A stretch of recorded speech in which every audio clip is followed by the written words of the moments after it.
नमस्कार, आपण पाहताय लोकराज्य न्यूज 24। पाहुयात महत्त्वाची बातमी। पहलगाम दहशतवादी हल्ल्यानंतर केंद्र सरकार ॲक्शन मोडवर आले।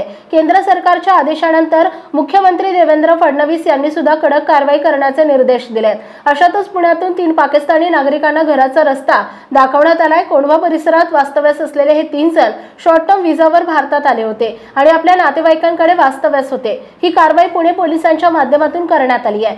जम्मू काश्मीरमधील पहलगाम येथे दहशतवादी गोळीबाराची घटना घडली। या हल्ल्यात 28 पर्यटकांचा मृत्यू झाला। यानंतर देशातील सुरक्षा व्यवस्था अधिक कडक करण्यात आली असून संरक्षण विषयक केंद्रीय समितीच्या बैठकीत सार्क व्हिसावर भारतात आलेल्या पाकिस्तानी नागरिकांचे व्हिसा तात्काळ रद्द करण्याचा निर्णय घेण्यात आला। या पार्श्वभूमीवर पुण्यातील पाकिस्तानी नागरिकांवर कारवाई करत त्यांना परत पाठवण्याचा निर्णय घेण्यात आलाय। प्रशासनाकडून या संदर्भात अधिक तपशील देण्यात आलेला नाही, मात्र ही कारवाई सुरक्षेच्या दृष्टीने महत्त्वाची मानली जात आहे। ही घटना भारत पाकिस्तान दरम्यानच्या सद्यस्थितीतील तणाव आणि सुरक्षेच्या उपाययोजनांचा भाग असल्याचं बोललं जात आहे।